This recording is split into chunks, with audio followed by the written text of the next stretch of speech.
What's up, everybody? Toya with the T in the building, and thank you for joining me for another episode. So, as you know, the show Welcome to the Tea Room will be coming to Comcast 24 really soon this fall. So, I'm gearing up. So, in the meantime, of course, I got my co-host here with me, Rico Jackson in the building. What's up, Rico? What's going on? What's going on, man? I like that music, man. I was feeling that little groove right there, man. Did you like that? Thank you, appreciate you. So, y'all, listen. Getting back in my groove, right? 40's coming down kind of hard, feeling this, fighting this midlife crisis. But your girl finna keep on going, right? Because I still feel some destiny up in there that I got a chance to get a hold of. And I feel like it's, on the big screen. So, Toy with the team in the building, real topics, real conversations, and real solutions. So, now, for those of y'all that don't know, I feel like I want to use my platform for the empowerment and the education and the restructuring of the, I don't want to say black man or woman because this is for all humans, but I think that I want to come from a place of transparency and true human decency on what it is to be a decent human being, no matter what color you are, no matter what religion you are, no matter what creed you are, as long as you're not a thief, a liar, a rapist, a murderer, or something of the extreme. We need to have conversations that can help moving forward.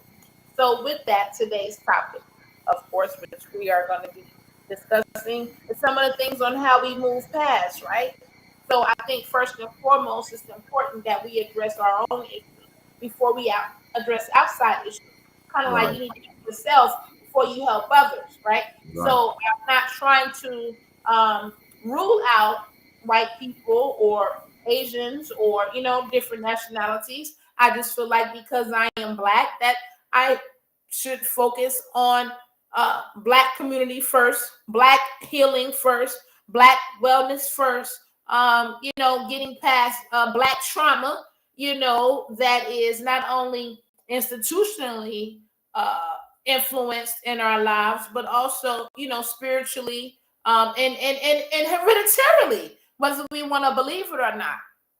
And when we first heal ourselves in our community, then we can outward be able to deal and adjust to being with and dealing with and operating with other, not only nationalities, but different levels of business, economics, politics, just everyday issues. We can deal with them a little bit better because we are stronger, better, healthier human beings that are more suitable to deal with people of different ethnic backgrounds despite their actions. We can identify more with aggressive KKK type white people, and it doesn't necessarily have to be to want to kill or murder back, but know enough to de-escalate the situation and make it home alive until you can try to find a way to rectify things, from a lawful position to the best of your ability. And I think with that, we need to start getting back to the basics. So today's topic is moving past the system because we agree and we should acknowledge that there are some systematic things that has woven America into where we are now, and we need to address some things. So moving past the system, we need to have solutions because I think we talk a lot about the problems, but we don't really have solutions. And if they are, there's so many and plentiful, but there's not one main platform full of just solutions. So earlier today, we were talking about a plan that Ice Cube came up with, supposed to been for, empowering. I mean, even Trump, when he was in office, he said there was a, so-called plan for black people, whomever. They're like, that's an agenda, right? Black communities is an agenda when it comes to politics, and we need to understand that. So the plan on moving us forward outside of the political, outside of the economic, outside of the other is the healing and the wellness for us to be able to take on these responsibilities, even if it's reparations, and handle them in a safe and healthy way where we don't repeat history. And now we go, I think, from a man's perspective. You can't hear me?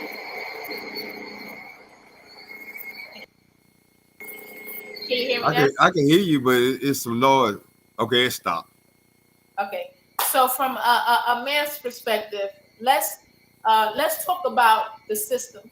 You know, some of the things that's obvious, and how do you think we move past it as a black man in America?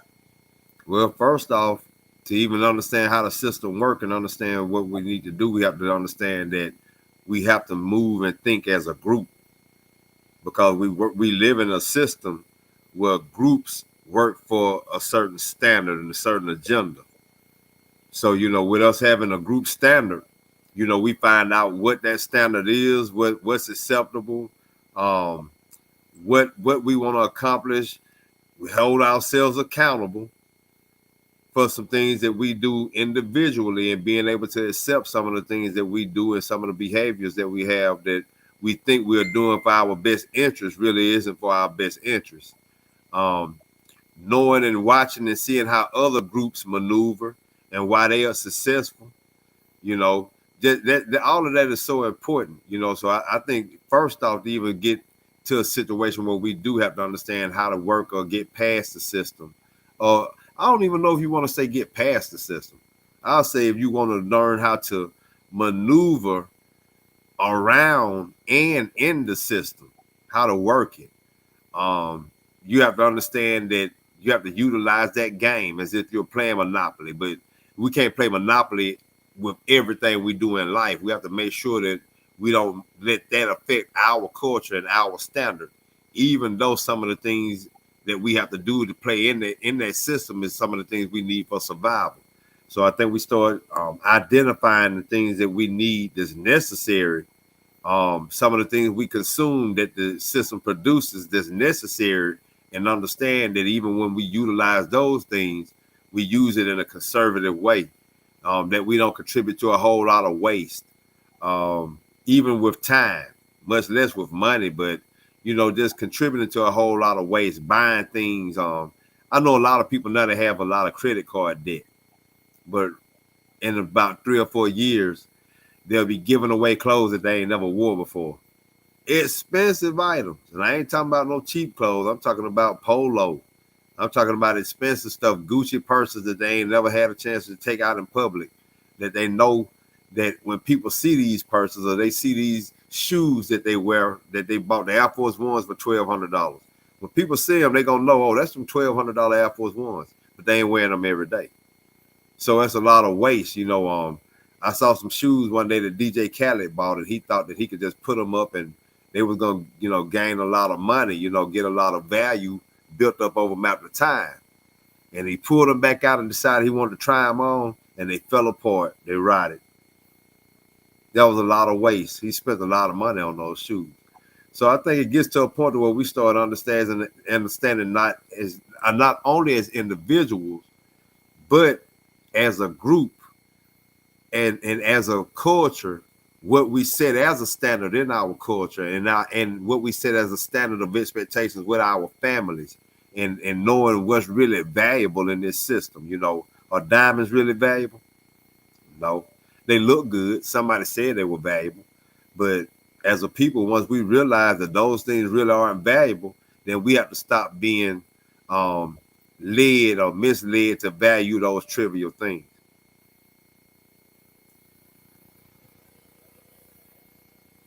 So now we're talking about things of value and what is trivial. And I think we all have different perspectives, right? So, what makes you think that diamonds don't have value? Are you kidding me? Because if I'm diamond out, if I'm blinged out, I mean, isn't that the purpose and the goal, right? So, let's think of a perspective on the value of who we want to be and why we want to be that and what we achieve, right? We want to be the rappers and we want to be the athletes because we get the diamonds and we get the gold, which gets the girls, which gets, you understand what I'm saying? And what do you mean that that's not valued, right? And I think that, again, and I'm only playing devil's advocate now, Rico, Mm-hmm. because this is a mindset that I've been delivered from. I talk about this all the time because I too have been in the system, selling the drugs, doing whatever, being in the game, doing all this, that, and the third in this system that were strikes against my own people. You know what I'm saying? But again, things I've been delivered from. So, what do you mean that's not valuable? Do you know how much money I make stripping? Mm-hmm. And how Do you much know? these diamonds cost? That's How right. much these? Well, you know, it's really bigger than the fact that it gets the women. But we were brainwashed that jewels were valuable because the royal family, that was their sign of being royal. Diamonds, flashy things that bling. So that was a look of vanity. You know what I'm saying? And everybody wants those things that those privileged and entitled people have because that's a sign of wealth, a sign of affluence.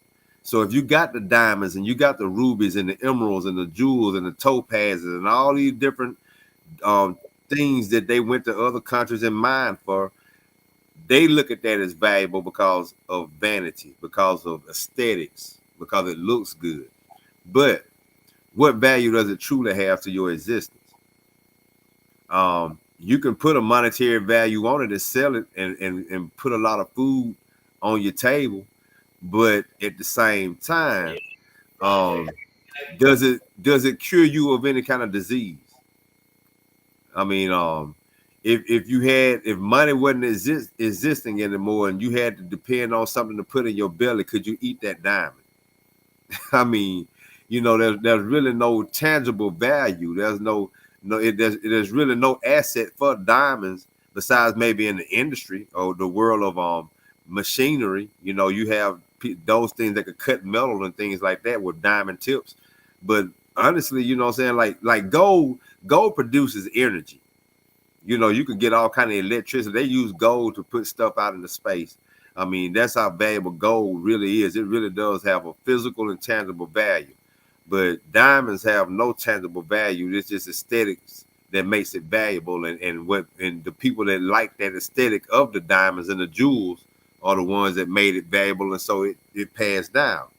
So once again, those things that upper class people value, material things, are the things that we value now because it gives us a sense of standard and status. And that's what we have to get away from. And you're right, and that's some valid points. Well, I just want to take a couple of seconds to send a rest in peace all over the internet right now. A couple of minutes ago, word just in that rapper Coolio has passed away at 59 today in Los Mm, Angeles.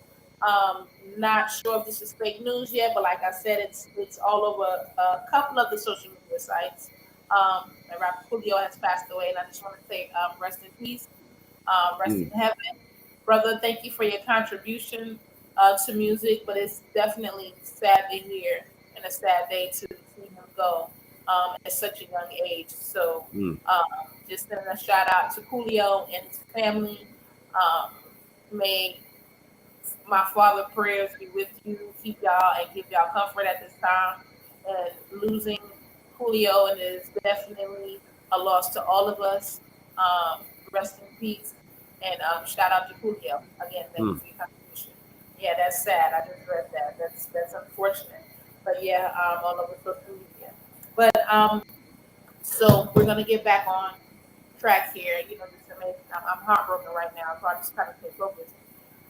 Um, Yeah, that's part of our culture, that I mean, in our roots, that he's part of that, our memory. We got a lot of memories off of, that era with him, and it's sad because, I've been seeing a lot of videos of him lately. I'm wondering, was he sick or something for me to see these videos that they had of him, um, yeah, man, that's, Going back to what we were talking about, what's more important, diamonds or life? You know, really and truly, what really does have value in this existence that we have when we know that this thing so precious that we have to go through this experience, this thing we call life. You know, you look at the royal family and the monarch and those people that value jewels and wealth, material wealth, superficial wealth that's valued by just the aesthetics that man likes. Is it really valuable? I mean, look how distracted we are. You know, it was a woman said that she said it in a kidding way, but she was telling the truth. She said, "Y'all pray for me. My son told me he wanted some $700 Balenciaga shoes." I was like, wow. I'm thinking to myself, you know, she said, "Yeah, that's pitiful. That's sad, ain't it?" I said, "Yeah." I said, "But it might not be sad the way you think about it," because I was wondering to myself, who put this in this 5-year-old boy's value system? $700 Balenciagas.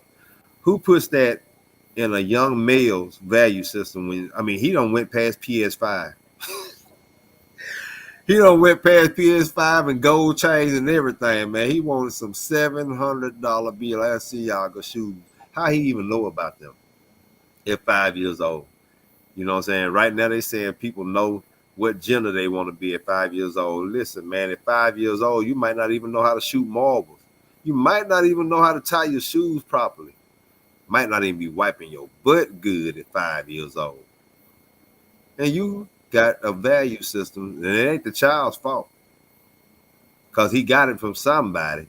Somebody done made him know that these shoes are expensive. But why should a pair of shoes be that expensive anyway? Much less why should a child value that?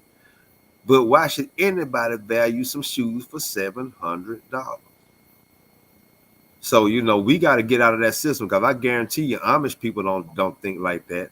And I'm going to be honest with you. I done met some mega money people. And the only reason I knew they was money, because everything they had on looked like it just came out of the store, and they smelled like leather. They smell like money. But you can look at the shoes they had on. Look, Bill Gates, you might see Bill Gates with a Gilligan's Island hat on, and some Mr. Rogers tennis shoes. And he worth billions. But look what we get told you have to look like if you got money. You have to wear jewelry that somebody gonna come in a restaurant and rob you for. Kill you for your watch. Some diamonds that ain't really worth nothing. They just a bunch of flashy things that you tell time with, you know, and that's our value system. So no, that's not the standard. We got to change that. That's how we break away from the system. We start realizing and taking advantage. Almost taking advantage, paying attention to what's more important. Rest in peace, Coolio. Yeah, no, absolutely, you're right. You know, and that's the hard part, right? Because even though we know, see, we're older now. So this reality was a reality that always existed, even when we were younger, and we just did not get the reality. You understand what I'm saying? So now we're in a new era, and now we are older, and now we see. And for me, my wishes has always been that if you're younger than me, my nieces and nephews, I need you to go further, faster than what I did. But there's a disconnect between us and youth, and I think it's because we're old. And I'm trying to kind of bridge that gap to help inform them of the things that are real. You know, why we need to get re redirected into investing in ourselves again, right? Right. Right now, we're slaves to fashion. We're slaves to name brand. Mm. Brands. This is capitalization at its best, like we talked about this morning. Even though, right, I want to be the number one talk show, I want to go up and capitalize, but at what cost? Would I rather do that quicker, faster by exploiting my own people? Or would I rather be sincere about wanting to move my people forward and keep doing the best I can? And you know, hey, it is what it is. And that sincereness is what help it takes flight, because sincerely, I feel like we need to start thinking about a plan to move us forward, a commitment that we need to make as whatever you call yourself, a person of color, a person who background comes from oppression. If you feel like you don't have the same opportunity, even though you know that you are prepared, you are fully qualified to have those opportunities, whether it be with housing or things of that nature, but there needs to be a commitment on our behalf onto what our mission and our vision is, just in life overall, just our reputation, our family name, and how we're going to represent that, instead of it being, well, yeah, I would do this, that, and the third for what you said, sleep with. I love my husband, but I would sleep with LeBron James for $1 million. I would sleep with, you know what I'm saying? But when you really pay attention between the lines, that person was sleeping with somebody for free. Because the thought process to even cheat on your mate with anybody, the thought process is supposed to be, oh man, $1 million. Ooh, that's tempting. Ooh, boy. Ooh, jeez. But I can't cheat on my baby. I can't do that because I love him. And 5 minutes, I would never be able to teach and break my family up and send someone else through that heartache and pain for $1 million when I love to have him thinking of me being with another. I don't want to think of you with nobody else. No, $1 million. Now we just gonna be some broke son of guns. Yeah. You're not gonna sleep with her. You said she offered you what? Well, baby, 10 million. 10 million. Boy, 10 million. Wait a minute now. Wait a minute. You said 10 million, and what you gotta do? No, wait. I said no. You my husband and I love you. And I don't want to be thinking after we got this 10 million about what you done with this lady. And don't let me have to face the truth, because all women are insecure, that she may even remotely closely look better than me. What consequences? What you gonna have to deal with after that 10 mil? You know what I'm saying? And again, this is what we need to think about when we start making these choices and decisions. And I'm just gonna be real and honest. To sell drugs, to keep food on my family table, sell our bodies to keep food on our family table, sell kids or someone else's kids, or to keep food. I mean, just atrocities, things that good and well are not right. We should not do. Matter of fact, it increases the chances of police coming to heaven. They already after us, so you're gonna go put yourself in a predicament for them really to, you know what I'm saying? So it's like some of these changes, first and foremost, have to be self-reflection on what we're doing. We have to stop putting polo before making sure that your child know how to spell their name. Why is your child walking down the street by themselves at 3 years old in the cold, but you lashed so long we can sweep the floor with your forehead? Why? That means that we're off-centered. When we have what you call Kanye shoes, Yeezys. Man, them ugly If we things, got man. them on a bus and we ain't got no car, that means our priorities are off-centered. If we got our baby in Jordans and we haven't invested in let's say, a college education, maybe a trust fund, maybe the thought of leaving your house. I mean, there are things that we need to be investing in and putting in place that's going to last, because I promise you, Mr. Polo kids got trust funds, they got cars, they got college funds, and don't none of them buy. They need not even do they not buy polo. They very rarely make large purchases of the cost of those nature, because their priorities are intact. It is what it is. 1 + 1 is 2. If you don't have the tangible income to purchase a $200 pair of shoes because all you make is $200 a week, your priorities are off centered if you have a $200 pair of shoes. That's all I'm saying. Mhm. You know what I'm saying? It takes steps to capitalize, and most of that it starts in us. On top of the system that we already know is set up to infiltrate and shortcut us in every way. So, as a black man, you're stating some of the obvious, right? On the things that we should not take for value for. So, my next question, right?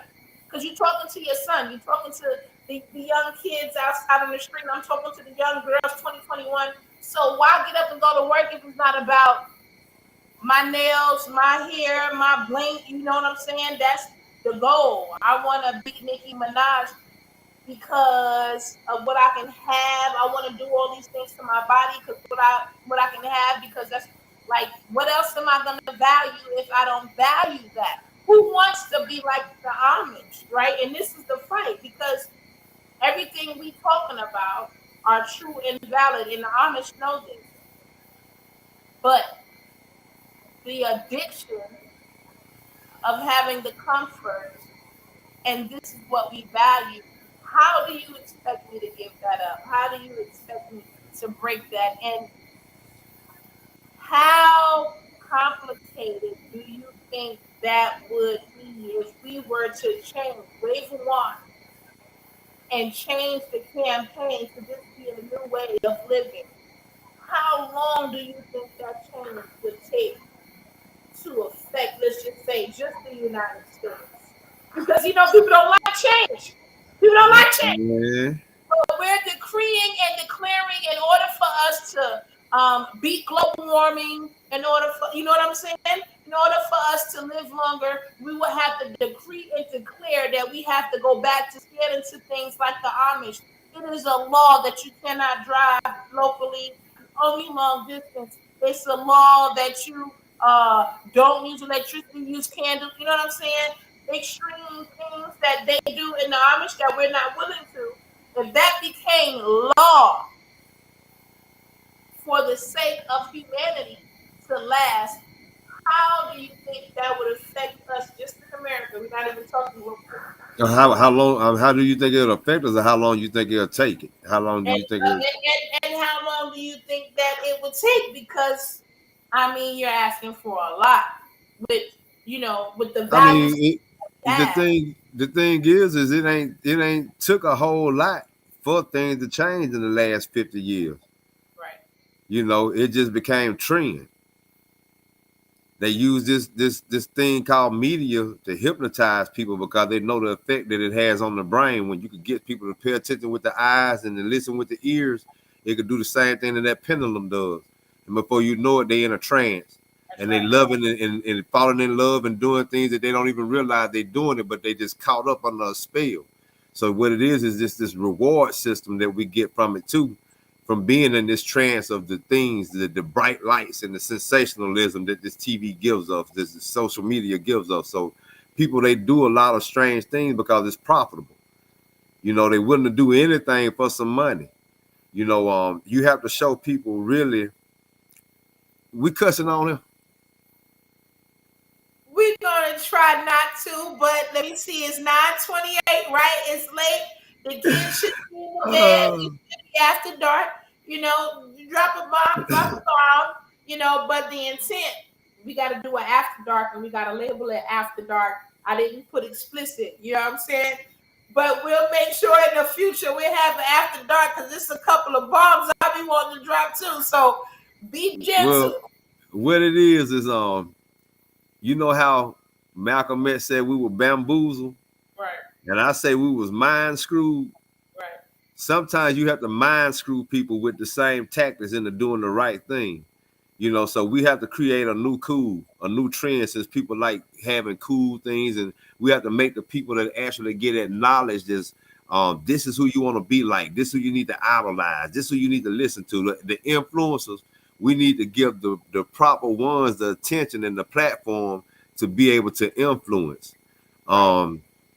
it gets to a point to where you have to start tricking people. Like, say for instance, I'm gonna show you how positive media was when the Cosby Show was out.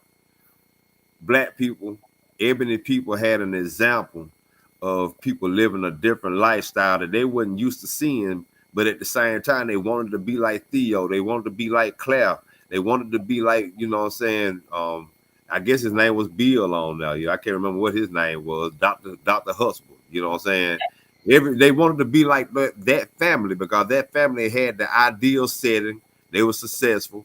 And then all of a sudden they came out with a different world in School Days. See, entertainment is so powerful. Once again, we talk about the spell that media can cast on people. Entertainment actually introduces people to the things that they should know about, but they have to have fun doing it. That's why school can't be boring. You have to make school exciting for children, for them to learn. They have to be interested. You have to keep their mind, you know, because there's so much that it could distract you. So, like right now, for instance, Netflix movie going crazy. Everybody talking about Jeffrey Dahmer. Man, come on. You mean to tell me y'all got to wait on a Netflix movie that's going to sensationalize and make up some stories and add a little bit to it to find out how sick this dude was when he has already done his own interviews and they have footage from his own victims and survivors and witnesses and people that tried to get him, you know, they had a chance to get him locked up before then. It's too much real footage out there, but people have to wait till the movie come out to pay attention. You know what I'm saying? They have to wait till certain people, influencers and celebrities mention it for it to be popular. So, you know, School Days came out and that's when black fraternities and the Divine Nine shot through the roof. You know what I'm saying? Everybody wanted to go to HBCUs. Everybody wanted to extend their education.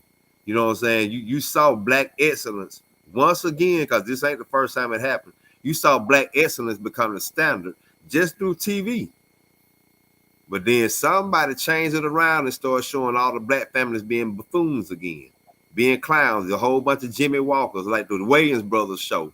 You had a double dose of Jimmy Walkers and a daddy just like Jimmy Walker too. I never watched that show.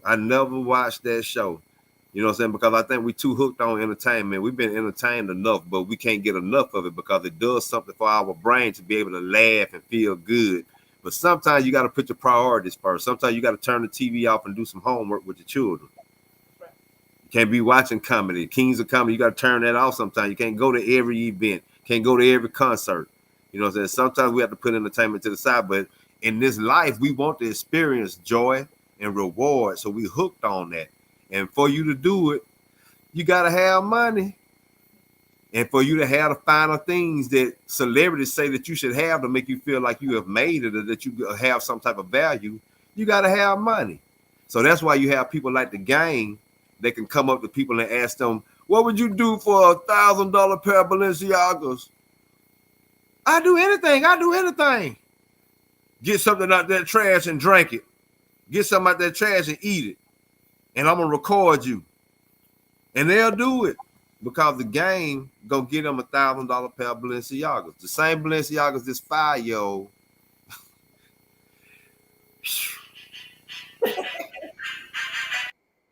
Well, you've made some very valid points. And when it comes to values, I think it's definitely a system that we teach each other. But you said something.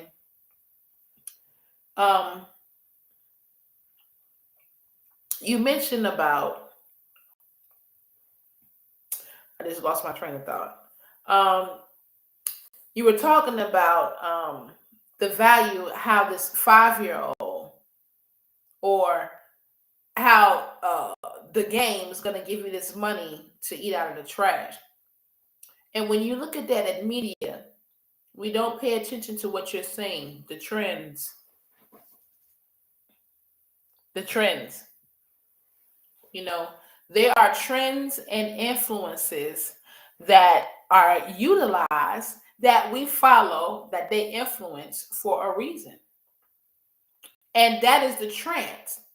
We forgot about things. I remember being taught about subliminal messages. We paid it no attention. I remember being taught about the beats per minute in music. And if you think about it, music normally pumps you up. Music normally gets you ready. So when it pumps you up and gets you ready, you're ready to fight or you're ready to go to war. I mean, that's normally what happens, right? We put some music on, we're ready to jam, and it's getting us pumped up. So again, that lets you know how influential music is from the ear and what you hear. When someone comes to you and gossip, when someone comes to you and tell you what someone did, once you hear that, it's going to cause an emotion. And now here you go too. Studies show that when you sit down and you watch certain shows, when you watch certain activity with your eyes, it makes your brain thinks you're really there. There's a science to everything that goes on. There's a science to everything that I guess you could say everyone do in this society. And this is where degrees and things come in at, right? You get a bachelor's in science, a master's in science of whatever specific field that you are in. And in order to be a part of the system, they have sat back and done certain experiences, just like what Rico just commented. You had the Cosby Show, you had Different World. They wanted to see how that would influence and affect communities. And then when you switch over to the Wayans brothers, Beavis and Butthead, these are new influences. And again, with the distraction of inflation, with the distraction of all of these other issues, our kids are left at home to watch these things and infiltrate the mind. So again, we have to make it fun. I think oftentimes we think that kids do as we say, but we know we never did what our parents said. We have to lead by example. Being a parent is being a number one leader. And if you feel like your child needs to be educated, that really means you need to be educated. There needs to be something in you that this child sees on a daily basis that they know that education is important, and they do it from watching you. This is what we take for granted. You tell a child, well, don't drink and drive, but then you take the child with you to every dinner and drink, and then get in the car with the child and drive. And then when they're 16 and they drink and drive, you want to say to them, I thought I told you not to drink and drive. But since they can remember, every time you went out to Applebee's and Chili's, you drank and put them in a vehicle and drove. And I think these are the things that we need to understand from a parent's perspective. It's not about causing blame. It's not about thinking that kids come pre-downloaded. It's about making sure that we pass on the knowledge and education necessary for the ones that come behind us to succeed. And sometimes that means we just have to be brutally honest with the truth and restrain or engage in certain activities that's going to move them forward. For example, education. So many Black families come from situations where most people can't do the basic reading, writing, and arithmetic. And I think once at whatever age you acknowledge that's an issue, you should stop and correct the problem. And if you know that your child, if you know you're the parent and you have an issue with that, then the next main priority is that your child should be always influenced, and you should want to indulge and be active in that world more because they're children. And I think that's where we need to really look at where we're dropping the ball at as we play in this system, because we already know how the system works. We know about Prisoner Pipeline. We know about Willie Lynch. We know about all this. We know all of these different things. But let's talk about getting back in line and how we get away from that system. And it starts with, one, being educated. Because it's going to be complicated to get out of the system if you don't know anything. You can't read, you can't acknowledge signs, you don't know which way is out, you don't know which way is up, and you can't read to recognize it. So some kind of way we have to get educated for one. And that includes learning to read, write, and arithmetic basics. We don't want you to solve the cure to cancer. We just simply need you to be able to navigate efficiently in this world and be able to understand and comprehend simple, duties and transactions. And that's where we drop the ball at. So now when we bring values into play, where do the 5-year-old get the value system installed in them that they should want, deserve, or even open up their mouth to say that they want some Balenciagas at $700, the 5-year-old? We would have to acknowledge that most kids get what their parents want them to have. And you're not having a conversation with your 5-year-old that we're not Michael Jordan. We're not rich and famous. We don't do $700 shoes. But again, what would we do for likes? What will we do for glory? What do we want to do that's big and spectacular to make us the next trending story? But we also have to recognize the reputation that you're setting forth for yourself and your family and your culture may not coincide with what you think. So just be careful of the consequences that also come behind it. So Rico, you're back with us again. Thank y'all for joining me. We're Toya with the T. That's me. I'm here with my co-host Rico Jackson. Welcome to the Tea Room, and these are Black Circle Conversations. Okay, Black Circle Conversations are conversations that we feel is a must. We're going to be talking about relationships. We're going to be talking about moving past the system. We're going to talk about moving forward. We're going to talk about unity. There's going to be a number of hot button issues that we're going to be discussing that we are going to consider as Black Circle Conversations that needs to be addressed in order for us to move forward, in order for us to move past the system.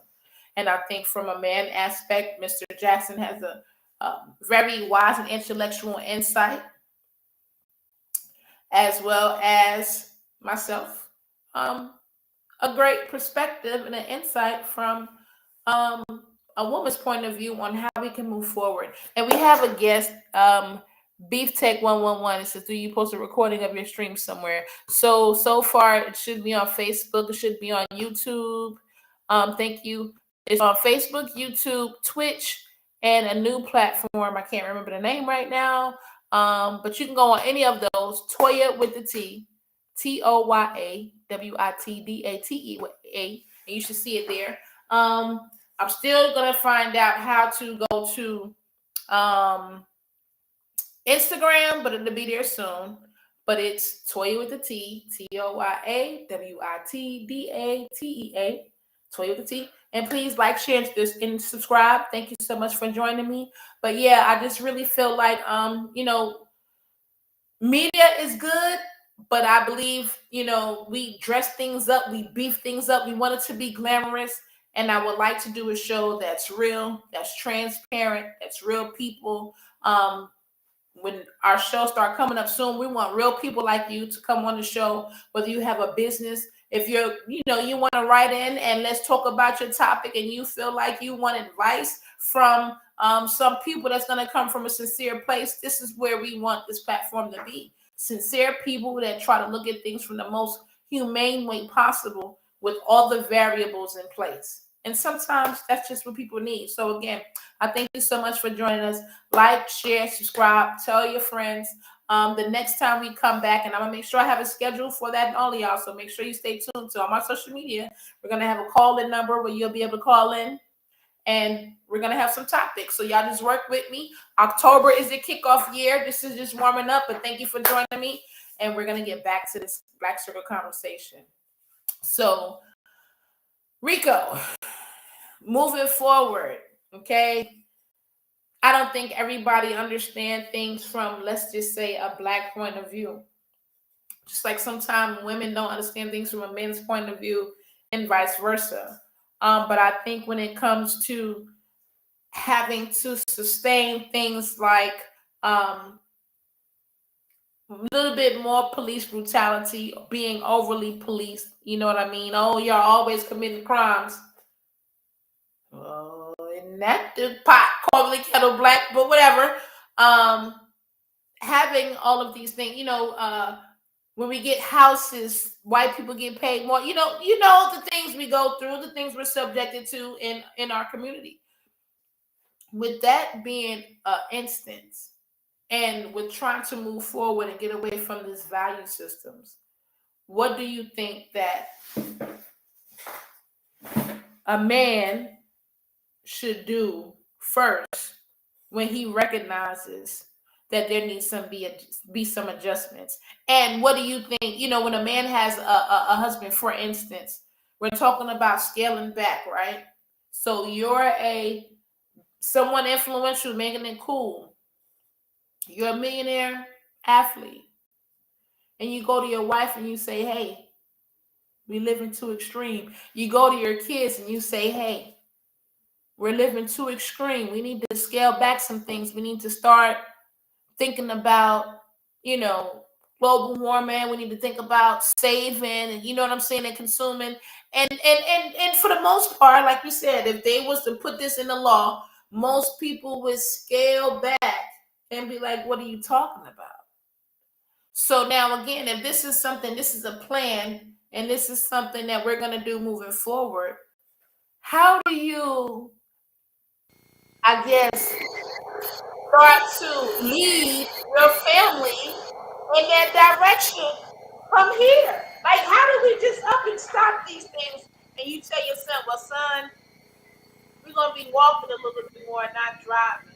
We're gonna be going fishing and going to get on wood a little bit more, and not doing these things coming from this culture." How do you even think that you should approach that as the husband or as the father or the man?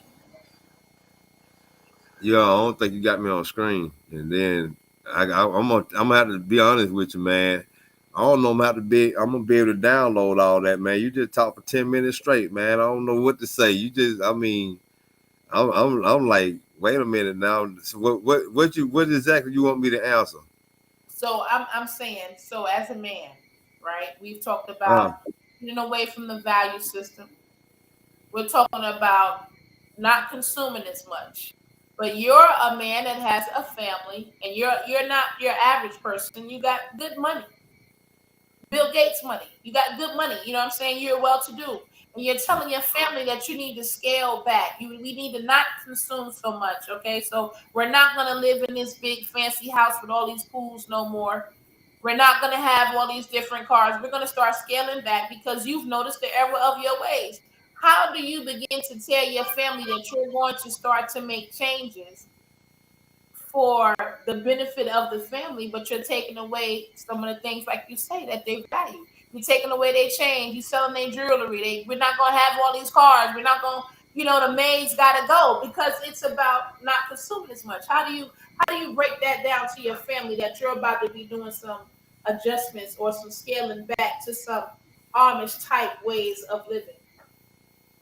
mm, um, I don't know. I'm sort of lost a little bit right now, for real. Um, I'm trying to take in everything you just said again. Well, let's just focus on we're not Um, going to. How do you do that? How do you tell your son that we're gonna start living like the Amish? I mean, well, you ain't got to live like the Amish,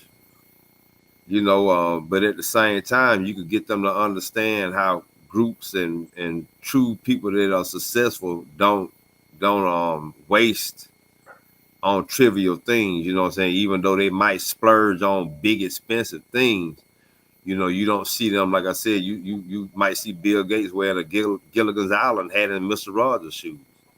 You know, that's a what $100 billion man not wearing red bottoms, not wearing Balenciagas, not driving a Bugatti. You get what I'm saying? Um, you. Okay, well, see, one thing about this thing is, with this brain computer, you know what I'm saying, that a young, fresh brain computer, it's gonna take in the most consistent thing in its training and programming, his or her programming.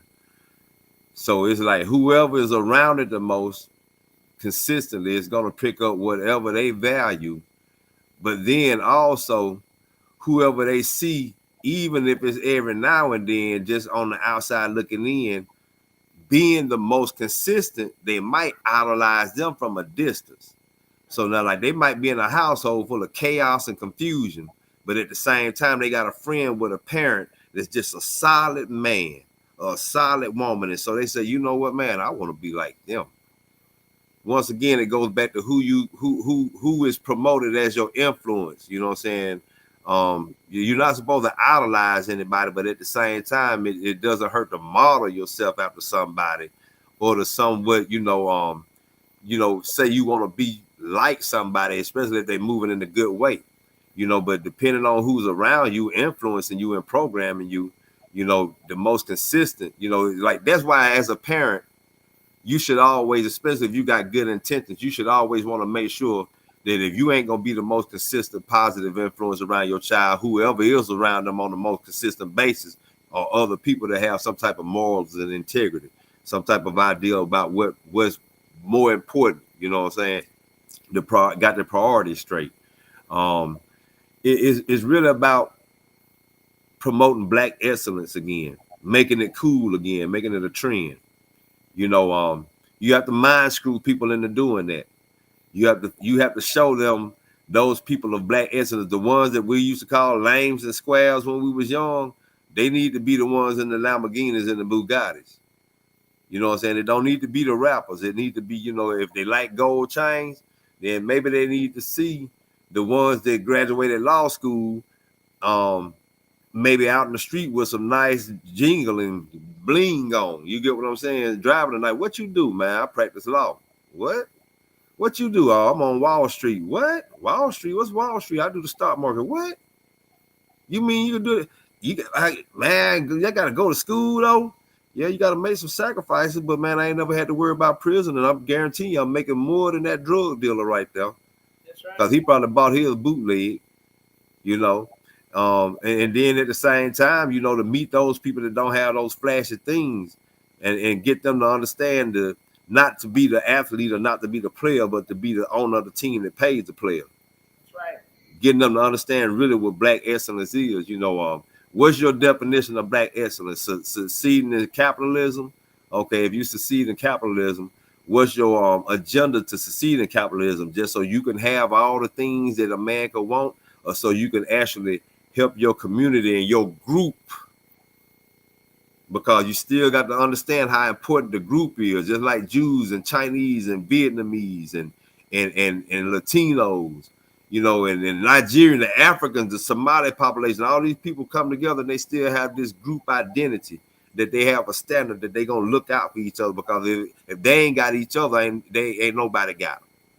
You get what I'm saying? So when we get that mindset, that group identity mindset, and start understanding what ebony or Black or African-American standards and excellence is, and letting it be known that it's more about education and not about entertaining, and not about how much money you got, but what you're doing with the money, how much money you control. Then that's having, some true identity and have some true sense of what's really important in this world. Because like I said, the richest people around here, you don't see them with the jewelry on their rings and fingers. They ain't talking about some, hey, if your diamonds is cloudy, you got fake diamonds or run around with diamond tussles. But this brand and this image thing is what we value, you know what I'm saying? Because somebody done showed us that it's easy and convenient to get paid to make an ass out yourself, to exploit people, to sell them. It's easier to make money this way, but you're going to go to prison for sex trafficking. That's right. Well, what if you're selling yourself? Well, you still, degrading yourself. Well, I could go to OnlyFans and do it and I can get paid for it. And I'm getting paid plenty of money going on OnlyFans, you know what I'm saying? And ain't nobody pimping me. I'm doing it myself. But still, the people that's paying you making more than you getting paid. That's right.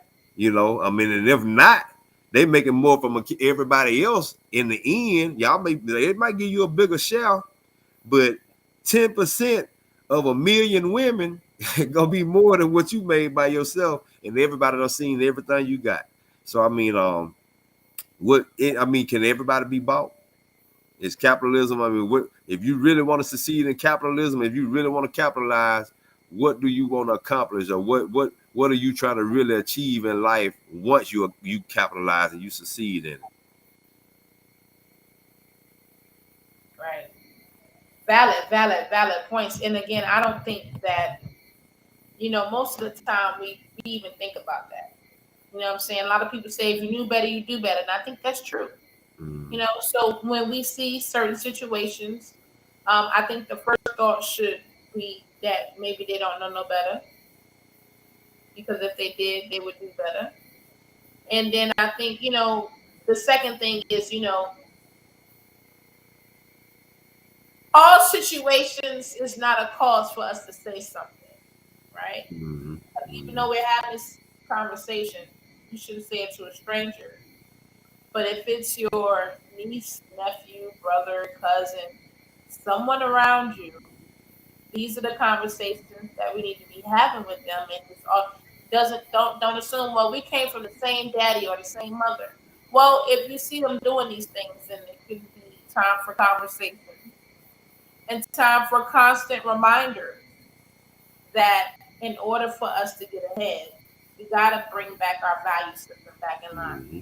We hear statistics all the time about the black community powering the economic system with $4 trillion on an annual basis. We hear Mm-hmm. all the time about how we have, higher cases of poverty or higher cases of hypertension or cancer or deaths and all of these things. Yet and still, we still financially um, have the capability to be able to fund a lot of things if we reallocated those funds back into some more structured activities um, when it comes to fighting poverty, fighting single fighting homelessness. And it's the fact of a matter of that the funds are reallocated to multitudes of different dreams other than our own. And we're not focusing on our own issues. You know what And I you know mean? what, Toy? I think they break down how we spend that $4 trillion.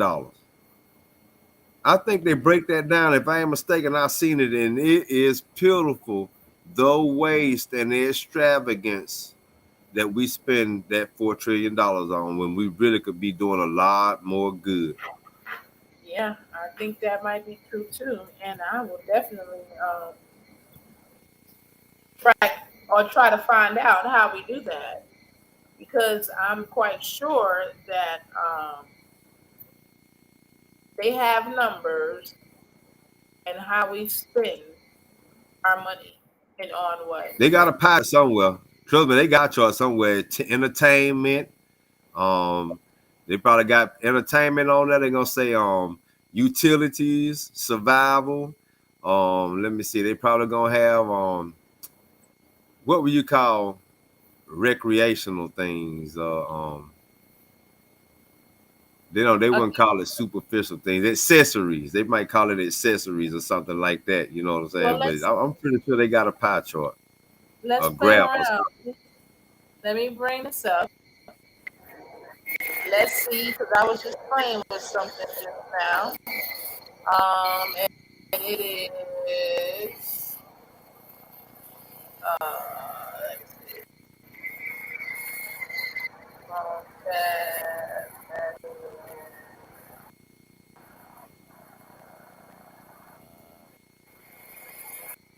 how to.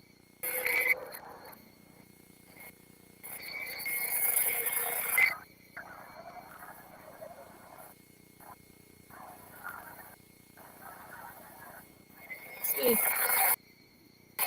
I got a pie chart. I'm trying to bring it up. Oh, you 'Cause, trying to put it on screen? yeah. So they actually got a pie chart. Ooh, man, I want to see what this say.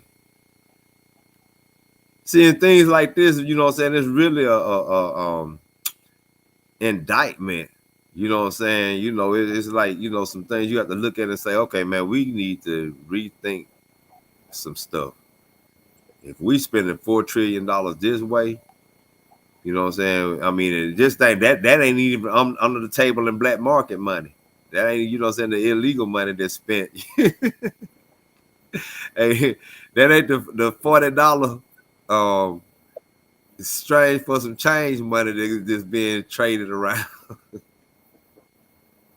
That's just in the legal industry. That's the $4 trillion, the legal money. Just think about how much illegal wasted money is being spent. Wow. I didn't even think about that end up. Well, so all right, let's bring this up and let's see what this is because this is interesting. Believe it or not, Rico. Um, so when we bring up the consumer market, so we got a couple of different categories here. And let me bring this up. Put that on a wide screen and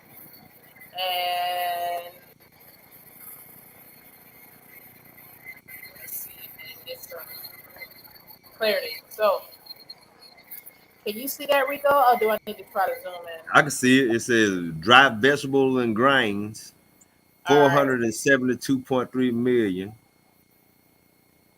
Total spend $941.2 million. Right.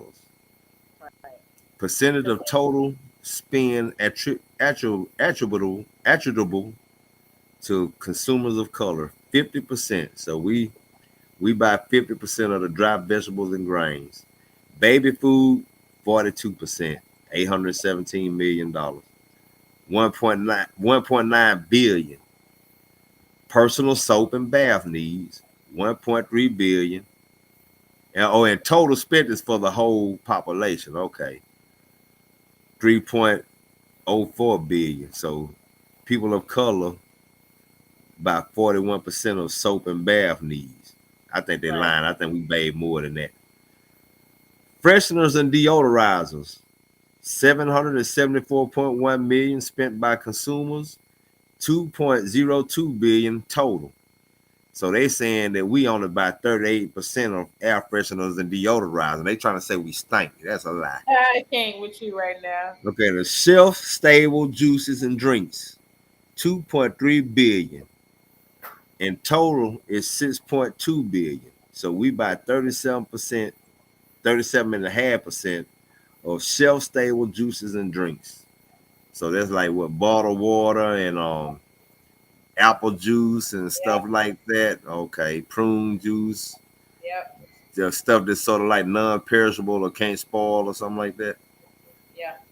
Okay, so they didn't have the entertainment dollar on that, but they had. Well, they do. They do. That's what I'm saying. There's a couple of charts, and the computers actually froze, and that's why it won't. I haven't gone there yet because they have different charts broken down, and it's not letting me pick it up. Everything's still going across the bottom pretty good for you, so. Yeah, it's just I can't switch to the screen. I can't even stop sharing. So it's doing something over here where it's not letting me go. But no, there is another line, and I'm gonna pull it up on my phone here because the next one is the power of black dollars. In the first category is ethnic care and beauty aids.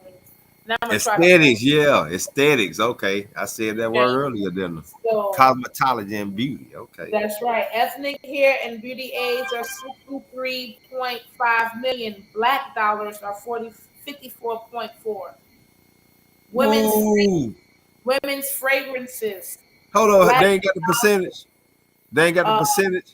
That's 90-some percent. 85.65%. Wow. Women's fragrances, 152 million. The total spending is 679.4 million. So we only do 22% of women fragrances. So what they trying to say? They trying to say is y'all like to wear makeup, but y'all don't like to bathe or wear perfume. That's right. Feminine hygiene products. Feminine hygiene products. Total spending 257 million. Feminine hygiene in black dollars 54.1 million. That puts us at 21.04%. Personal soap and bath needs 573.6 million for the black dollar, 3.4 billion for the total, which puts the black dollar at 18.989%. Frozen unprepared meats and seafoods processed 761.7 million. Total is 4.3 billion, which put black dollars at 17.75. We got refrigerated juices again at 572. You said that on the other one, right? We have Sprite. It said 2.3 billion on this one. The total dollars is 3.3 billion, and black dollar says 578.2 million. That puts us at 17.51. Then shelf stable juice and drinks are 1.4 billion in black dollars, 6.2 billion in total dollars, which puts black people dollars at 1666. Then we got seasonings and extracts. You have 430.2 million for black dollars, and you got 2.7 billion for total dollars, which still puts us at 16.13 for black dollars. So bottled water has its own category. You got $810 million for black dollars and $5.15 billion overall, which still put black dollars at 15.74 for bottled water. Insecticides and repellent, 176.6 million for black dollars, 1.14 billion total, which put black dollars at 15.49. Gum, 122.8 million spent on gum and black dollars, 2.3 billion overall, 14.89 is the black dollar. Shortening and oil, 352 million for the black dollar, 2.3 billion total, which still put black people at 15.0. Household cleaners, we don't clean up either, apparently. For 7.8 million black dollars, 2.7 billion in total dollars, and it's 14.89. Then we have detergents. Well, I think we wash clothes more than we clean. We got 829.9 million in detergent. Overall total is 5.6 billion, which still put black people at 1483. And I'm not gonna make my comment about the people who don't use deodorant. Cookware, $136 million in black dollars. Well, I guess everybody know we don't cook either, huh? Okay, yeah, we eat out. 934 million overall total, which puts black people at 14.64 when it comes to cookware. 43.5 of that we use on charcoal and barbecue. 43.5 million.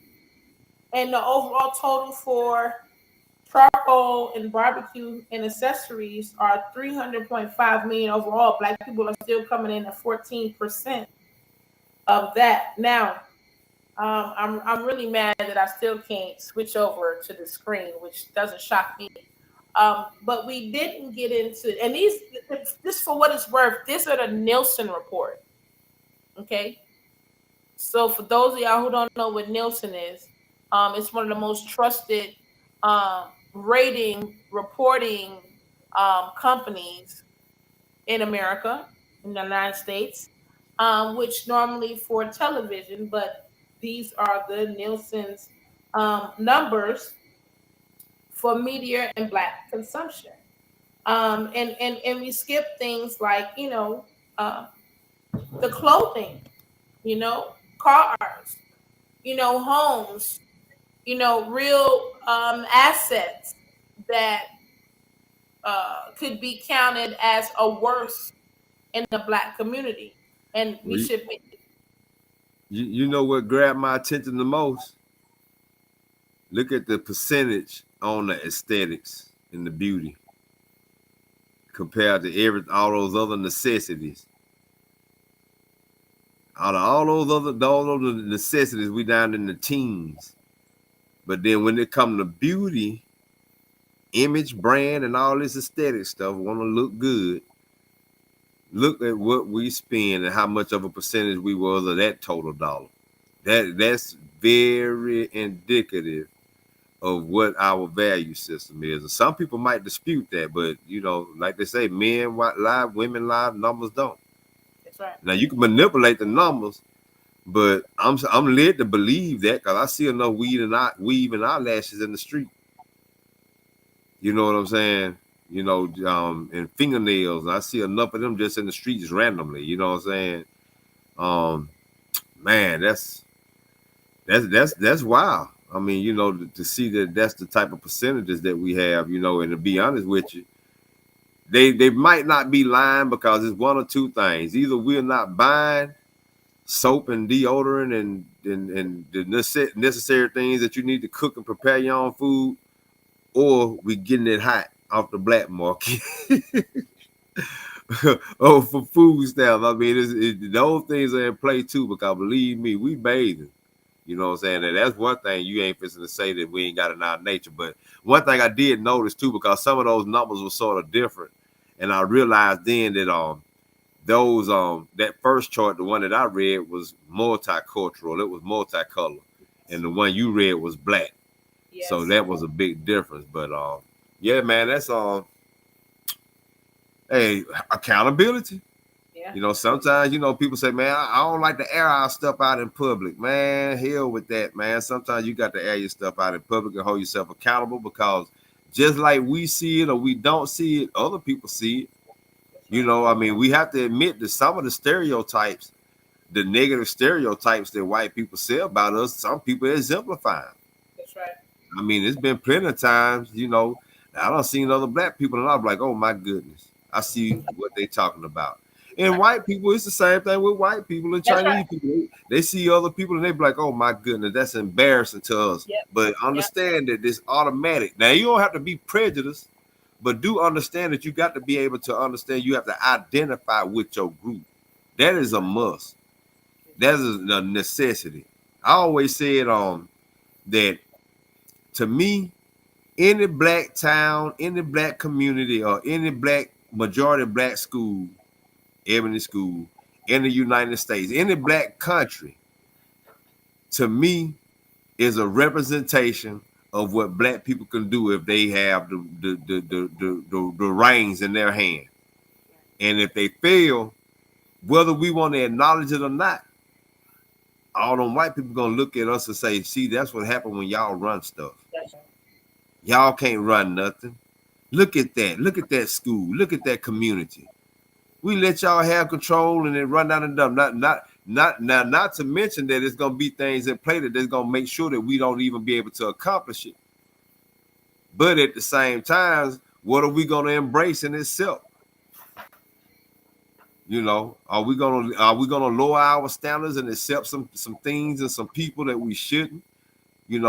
And then decide that they're not acceptable after they burn us, like we was talking about earlier.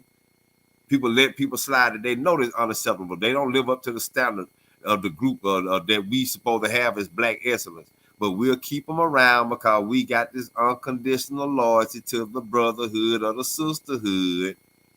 And we're going to overlook a lot of this negative stuff that they're doing because we got to remain loyal to the cause. But at the same time, we need to be dismissing some people that's distracted, that they don't want to let go of that addiction. Like you said, some of the things that they need to let go of so we can get past this system and grow a maneuver around it. They don't want to let it go. They hooked on it like dope. I mean, who want to let it go? And then what dope addict like to admit that they hooked and they don't look like the prom queen no more? I mean, you can't tell a lot of these dope fiends they looking bad. These meth addicts all beat up in the face. You can't tell them they don't look as good as you used to. They still walk around swinging, strutting, and they ain't but about 90 pounds. They done lost about 40, 50 pounds. I ain't got nothing in the tail section. Still a swinging. They think they find that they used to be looking at folks or men that used to have it going on. You know what I'm saying? They messed up now, but they still got this air about themselves. No, man. You got to stop this. You know what I'm saying? You on dope, you hooked, you looking bad, you got distracted and valued the wrong things, and now you got to let that go so you can really get on the real page of what we need to do as a group. And you're right. I mean, and that's the hard part. You know, hey, we seen intervention before. It's hard for people to do that. Intervention, yeah. It's hard for people to do that. It's hard for people, for one, to process the condition that we're in and notice that it's abuse. It's hard for us to bring it up because we're also scared of the reaction and what it might cause. But then to actually take an intervention and say, hey, listen, you need some help. You're addicted. You're an addict. And we need to make some changes. And it takes a while for the addict to think to themselves, hey, you know what? I am an addict. And until I decide to want to stop, to want to get some help, to want to do something different, I'm going to continue to be an addict. But the addiction that we're talking about is the American addiction. The one where we're consumed with money over everything. Mm-hmm. The one where we're consumed with our own selfish intentions that we'll leave our families knowing how important it is for you to be at home. That American addiction that we can make money and have cars and, you know, we can pimp and prostitute, we can do any and everything long as we can get away with it and we won't have any consequences, even if we can pay to get away with it. We don't have consequences behind the wickedness that we commit. We don't think about that. And this is what I think is intricate to moving past the system. Not the fact that you can buy your way out of a murder. Not the fact that you can buy your way out of a rape or molestation or whatever, manipulate people or kill someone and fool everybody to thinking that you were the victim and get away with it. Countless things like that happen. But I think what we really need to understand is the spirit behind the wickedness that some of these situations bring about. They're life changing. Then they're generationally changing too. So we really need to think about some of these things. Let's not try to repeat history. Let's pay attention to what's going on. And you know, again, I'm not trying to cut anybody out. But I think, you know, as African Americans, we first have to look within ourselves, hold ourselves accountable from this day forward, find out what it is. Are we addicted? We need to take a reflection. Am I addicted to this life? Am I addicted to this Western civilization? Am I addicted to money over everything and not teaching my child how to be a decent, respectful, responsible, educated human being that's able to be able to maintain bills, not be out here robbing and stealing people? You understand what I'm saying? Because if the answer to that is you haven't taught your kids that you're not that kind of person, we're off centered and we're headed for a highway to doom. The goal should be greatness and excellence, not being the best dope dealer, not being the best rapper. And when we look at statistics, and I'm just going to throw this out here and we're going to wrap this up for the night and come back another time. And we'll let you know when we'll be back. We'll probably be doing another show tomorrow too. But statistically, we know the chances of being that basketball player get slim as time goes on. We know the chances of being that multi-million dollar rapper gets a lot slimmer as time goes on. Even though we have more now, it's still slimmer. But we don't think about the multitude of teachers it takes that taught each and every one of these people that we want to be like. LeBron James had teachers, Future had teachers. Like there are intricate people that don't make the money that some of these people make. But if it wasn't for these people, those people wouldn't be where they are. So we really need to think about the role that we play in life. It's not always about the money because Future and Jay-Z being good. I know they want to take all the credit, but guess what? English might have had something to do with how good they are and how they make their money from how they can twist English. And somebody somewhere did not make as much money as them, but they had to help them and teach them and influence them to be that great. And that's what we need to think about. So don't think about the dollar, think about the seed and think about what you can possibly be implementing for generations to come. You know what I mean? And it'll always come back to you. So we can go ahead and get ready to wrap this thing up. Anything you want to say in closing? We have to find a way to set a standard and know that we have limitations and boundaries that we shouldn't cross. Some of these cliches that we hear are very true. You hear people say all money ain't good money. That is very true. You always hear people say too, if it don't make dollars, it don't make sense. That's true. But on the other side of that, having a balance and having a standard, you have to also realize just because it makes dollars don't mean it makes sense. See, when you set a standard, then you won't look at that. If it don't make dollars, don't make sense. It's meaning that if it's make dollars, and then as long as it make dollars, it's good. But see, that mindset is what's taking over, because people will look at the other side of it and say, well, if that's what that means, well, that must be what this means. It must make sense as long as it's making money. So right about now, money over everything means, hey, as long as it's making money, it makes sense. And you have to get away from that mindset. Once we get away from that, everything will start going in a different direction. Setting that standard and that balance is all, to me, what it's all about. That's right. Spoken like a true wise man. I think that was the key word, the balance. And I think sometimes, that's what we lack. And I think along with that, sometimes it's about choice. You know, you might have had balance, but somewhere along the line, you still choose to do something. And we know some of these things are not right, but we still choose to do it for money. And that's the part that we're getting to. We have to stop bending and willing to do any and everything for money. We have to have standards. We have to stand for something, or else we'll be falling for anything. And that's what we got to get into the mood of. Let's not, take the reputation of our families, take the reputation of who you are, and leave the world with a tainted impression of the greatness that you really possess.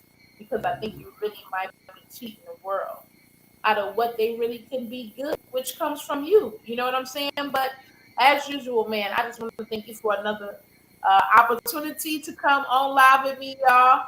I want to thank you too, Rico, because I think that you got a really great intellectual way on talking about things and spinning topics where people can understand it. So I appreciate you so much for coming on with me.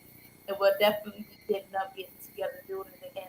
And to everybody that's been joining us again, thank you so much. Toy with the T in the building. Make sure you follow me on all social media. Make sure you stay tuned. October is going to be a great month. We're going to be coming to the big screen, trying to get my co-host down here with me so that way we can do a couple things. But we're going to definitely make sure he's on the screen in the building. We're going to have a lot of great insights. We're going to try to have artists. We're going to try to have a whole bunch of informational and awesome things that you can check us out on for 1 hour and each and every Friday starting October 14th. So I need y'all to stay tuned. And thank you for the warm-up. So make sure you like, share, and subscribe.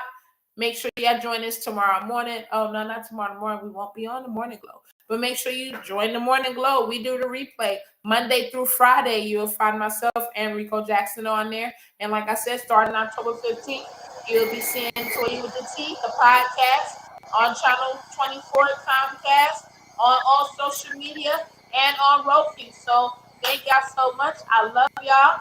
Like, share, and subscribe. And we'll see y'all again. Hey, we could probably do our own Morning Glow in the morning. I know it. When we get off, we need to go ahead and talk about that for real. I ain't gonna tell no story. We really probably need to structure it a little bit better, but I'm just getting my feet wet. So, hey, thank y'all again. Thank you, Restream. It's a great app. Thank you, everybody who was watching us. we're definitely gonna let you know more. I gotta get Rico. I gotta get him. I got him, y'all. Don't even worry about it. He ain't going nowhere. But thank y'all for joining me. Check us out next time. We'll definitely be giving you a heads up when we come back online. So stay tuned, like, share. Thank y'all so much. Love y'all. Peace.